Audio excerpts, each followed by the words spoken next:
Okay, new trades. I added one.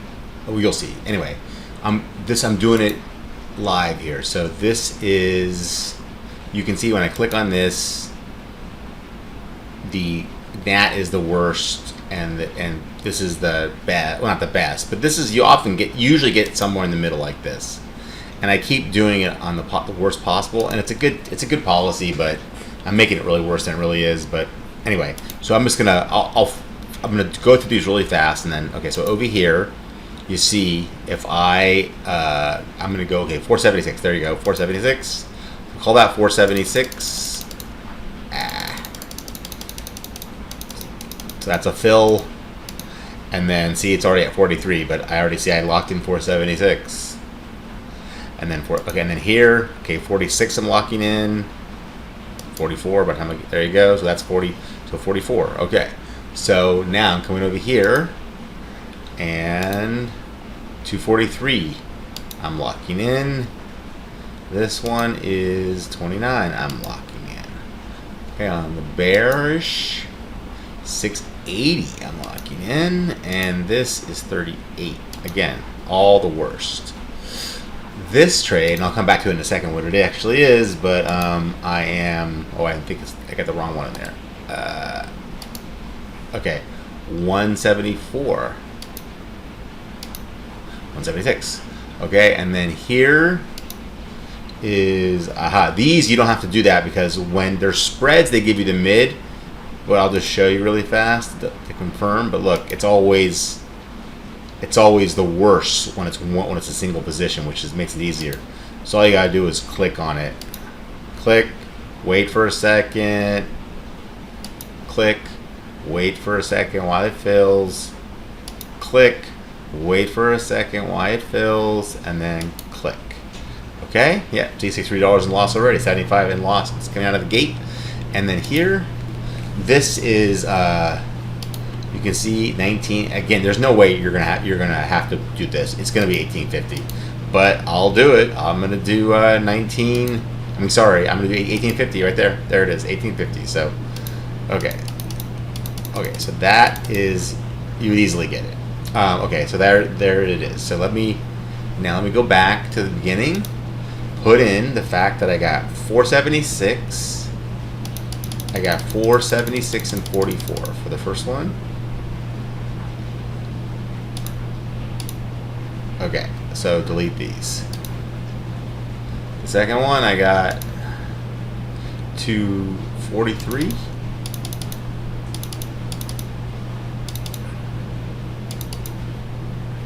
And 29. Right, okay.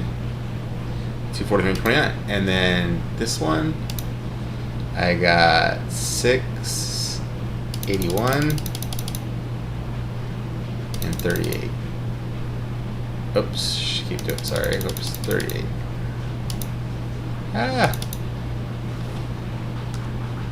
38. Okay. 38. What is going on? Jesus. Wow. Okay, let me just put this up here. Here it is. Okay, 681 and 38. That's right.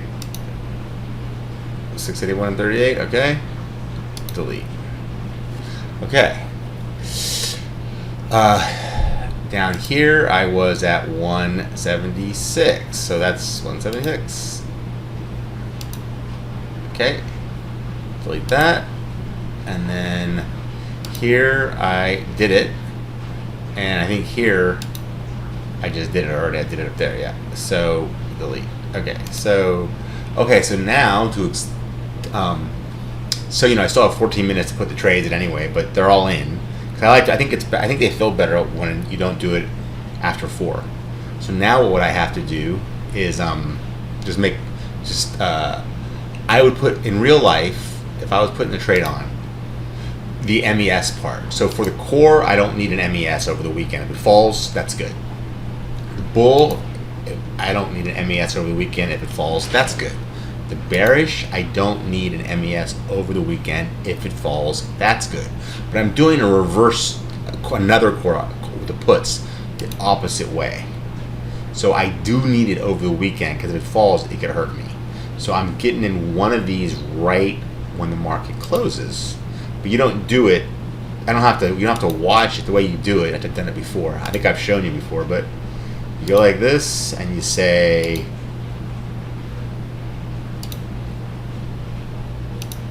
the way you actually do it is you want to buy an MES.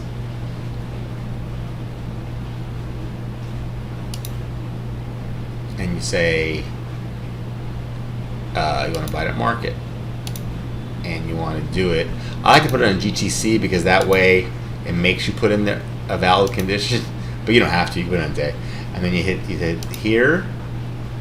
If that is sorry, I'm doing it wrong. That's not that one. That's the one I usually use. Do it again. Here it's this top one. You say it's today, and at 16:59, and whatever. You don't have to make it. You can make it 59 or if you want, whatever, or make it. I used to do this. It only takes a second to fill, so whatever. Put that on. You hit save. Now what's going to happen if I hit? Oh, okay. Yeah, it's funny. It's okay. So the GTC, you can't do that. You gotta. Anyway, it's fine for this. So today it's going to submit at 6:59. So that's it. So it's gonna put that it would just place the order to the very last a few seconds. So basically you're gonna be at the closing price within the tiniest amount. So okay. So I've done that a million times. So okay, so there you go. So that's how you do it. So the reason I'm saying that is now I'm gonna cycle back through once the market closes, see where they closed at, and put in. So for this trade, you don't have to put one. For that trade, you don't have to put one. For this trade, you don't have to put one. For this one, you're going to put one. So let's say it was right now. Let's say it filled right there. If it did, it would look like this over the weekend in case it falls. And then you get out when the market opens. Okay.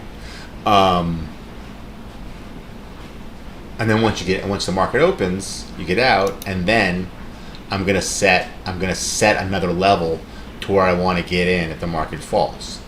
But you can see how I'll probably make it. I'll make this number different. Like, do I want to get in? Do I want to stay in? Do I want to get? It's easy to know once it's there, but it's hard to. You can't give you the exact number right now. Just like, and that's what I shouldn't be trying to do. So basically, over the weekend, if it goes up a little bit, if I'm like this and the market goes up over the weekend, if it goes up to here, let's say, whatever, which is a pretty big move. That's $40 in loss, but 1, 2, 3. So I'm $55 in gains. I'll be slightly in gain if it goes up over the weekend. If it goes down over the weekend, I'll be $75 in gain. And then that's the point where I'll figure out where to put this back on. Right. Okay. And then if it just keeps going up, that's it. And this one should have a lot less problem with if the market runs down. Hopefully this will be one that will work easily if the other ones are not. And then if the other ones are working easily, this might give me a little bit of a harder time, but this won't have the problem with volatility. I mean, depending on how well this works, I'm thinking of switching all of them to this model because it gets rid of the volatility problem, I think. But anyway, so that's that. But speaking of that, here's the iron one. So this also, you got to get in. It's like this. Now, I wasn't going to put this trade on because when I do it for next week, I was less than $1,000. So I'm trying to experiment where I'm going 2 weeks out with the intention of getting out in the middle of next week. but it's not that profitable. So this trade may not be worth doing unless the volatility is high. Because usually you can put it on for a week and get, not usually, sometimes you can get this level off of a 1 week thing, and right now it's taking 2 weeks. So I'm thinking, so the first days the theta is low, so I'm thinking this may not be worth doing, but I'm going to try it.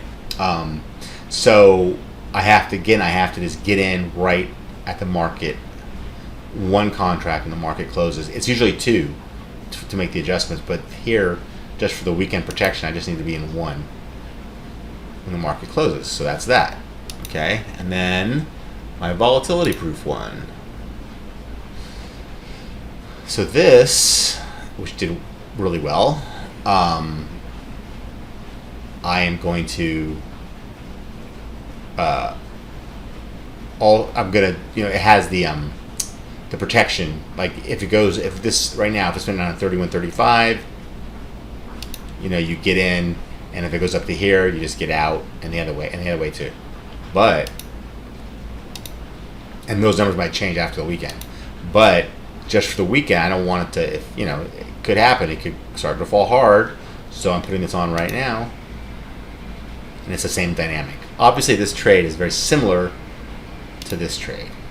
It's just that it doesn't have, it doesn't have two expirations. So, okay, so that's the entire thing. So as soon as I get I'm just going to pause the video, and as soon as I get the final number, I'll put that in, and then that'll be it for this until Sunday night.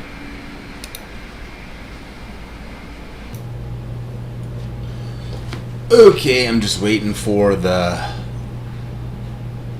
market to close. The futures market to close. It's closed in a few seconds. Things going up a little bit in the last few seconds. Okay, you see that, let's see, 14 seconds left. So this is also going to be here. It only slips 0.25 when you put in a market order in. There we go. Oh, that's it. Okay, so yeah, so the close is 30. It's 319.75. So that should be that. Yeah, right there. See. So if I'm selling it, I'm going to sell it. I'm going to get 3179.5 because it slips a quarter. So 3179.50. So going back through this one doesn't need it, because if it falls, that's great over the weekend. This one doesn't need it, because if it falls, that's great over the weekend. This one doesn't need it, because if it falls, that's great over the weekend. And this one, this one, 3179.50. Right. So now I would have gotten a 3179.50, like that. So if it falls over the weekend, great, and then you get out. And then, so this is the opposite, like, of the other. So, like, if the market is falling, I should be able to get out early. And if the market's rising, it won't be anything, and it'll be like this, and it won't be any, there's not much to, let's see. Right, these will be in the money, so there won't be any volatility. They'll be all intrinsic. So it can only do it like about 3 times or so. Although I could always add something to prop it up if it's worth it. But anyway, so that's where I'm at. 3179.50 for that one. This one is also 3179.50. All right, that's the close. So again, if that falls over the weekend, once the market closes, these things get skewed, but these prices, but it's fine. So, and then 3179.50. Right, again, if it falls, that's good. And then Ryan's trade we don't have. I'm gonna ask Randy what he did, if anything, or maybe he's gonna start doing on Monday. And I did another trade at the flat delta. I just put it on for the market closed. You know, it's funny, they don't they don't give you much slippage when you go in because they want you to put the trade on, and they give you a little bit more when you come out because they want you to stay in the trade. But anyway, this trade is not intended to make money super fast. I mean, it can make it fairly fast, but look, it cost $1,000 for this trade. It's one of these and one of these. You make it so it's flat. I mean, that's like basically flat. 31 cents for every point it goes down. And I like doing a little tiny bit that way because you have to pick one way or the other because you can never get it to zero. And I like doing a little tiny bit that way because when it runs up, volatility drops, and so this goes up anyway. So look at it. 7 days, $174. That's 17% return on $1,000. And look at it in a month. It's how much? That's what is that? 60% return. It's crazy, and you don't have to do anything. I mean, like. You just basically let it go really fucking far before you make any move. So, like 32.15, 33.15 would be. You would be you'd be $161 in loss if it happened instantly, but that's not going to happen. So, maybe you'd be $100 in loss or so, and over here, look, that's $30 in loss. So, I would, and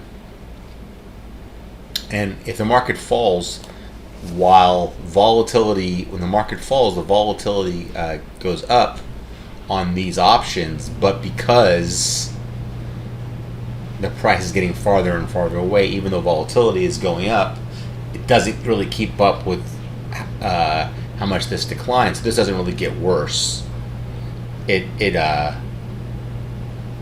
Or if it does, it's very slight. So the point is, on this trade, the idea is just to not touch it. You can just leave it alone. So that kind of shit happens. You just usually have to redraw it, go like that, refresh it. So anyway, so you can see you don't have to do anything. I mean, that's like for quite a long time. So I'll just be leaving this alone and collecting the money on this trade. And this is my letting the paint dry trade, going to the beach trade. So I have one or two more that I haven't put on here yet that I know that I have to kind of consult my notes and get them going. But so that'll be next week or the week after. But so this week I got a lot of trades, right? I got the core trade, which is basically a version of Brian's trade, but with a lot more credit because I'm relying on this to get me, to put them on to go up. And these aren't set. I'm just gonna wait till the market opens on Sunday and figure it out. I mean, if I look at these right now, I don't think I have them set right. Well, it's not bad, right? The whole idea is that that's pretty close. So I will get in one at 31.80 and one at 3,200 around, but I might change it. I probably would because it doesn't seem like the prices are. It might have run up since the market closed. I think that might have happened. But anyway, the theta goes by, it lifts the whole thing up. It's a whole thing. You got to basically set it when the market opens. Okay. The bullish one, whatever since you get less credit, that means that the MES hedge will be pushed out farther. And the bearish one, you basically want to get in as soon as the market opens. You want to get in. If the market, unless the market the market is falling and falling and falling, you stay out all night. But mainly you want to get in, and then be ready to get whipsawed a couple of times. If the market, if you got in, and then it turns around and falls, okay, so you lost $50. And let's say it was it opened way down here at 314, and then it was it hits 313. You say, well, I'm going to get in at 314. Then, it hits 312. Well, I'm going to get in at 313. Then, it hits 311. I'm going to hit 312. When that happens, then let's say you get it. Let's say it's 311. You get in at 312. It goes up to 312 for a minute, and then goes back down, knocks you out. Then you just stay out and you leave this number at 312. So if it goes back up to 312, that's where you get in. If it never goes to 312, you'll never get in. And if that's the point where it falls, can just let it fall forever, and you'll make $800 that week on this one trade, and that's it. And you'll never have to worry about it. And the other trades will also make money, but not quite as much. So that's that. Core put, it's going to be a similar thing when the market opens. This will fall. If the market opens and it keeps, the market's falling, it keeps falling, I'm going to actually put a second one of these on. If the market is, if it's just kind of in here somewhere, or over here, just basically where it is, I'm just going to get out, take my profit, take my loss in this trade, and then set two of these, one here and one there or something like that, because that will make it good to go up if the market falls.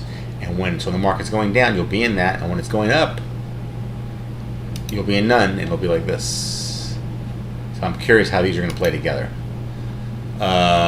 This one is, again, you really want to be you want it to be like this, and you don't want it to go either way. You just want to make money every day.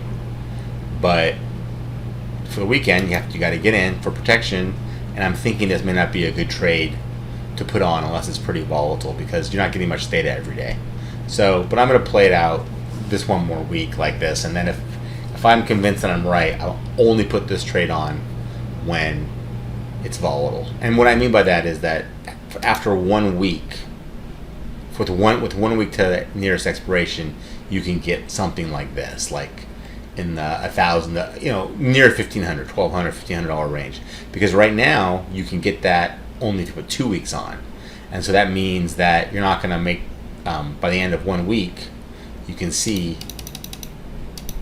you're going to make good money, but $500, but that's not that's only 5 whipsaws, yada yada yada. So it might not be a good idea. So I'm gonna see what I think. That's why I did it again. But anyway, this is on like this for the weekend, and then here, this is my volatility proof one because it uses an iron condor, and normally you just want to be in here and only get in if it on the upside, on the downside or the upside. And I'll be setting these levels exactly later, but this is what you need for the weekend, and I'm going to see what it does over the weekend. If it falls, then I'll be all right. And Ryan, I don't have flat my delta trade I just explained. I'm not going to do anything, and my puts, I'm 49 cents down. Okay, so whatever. Again, this. Just give it a little time. That'll make money, and that's it. That's the whole thing.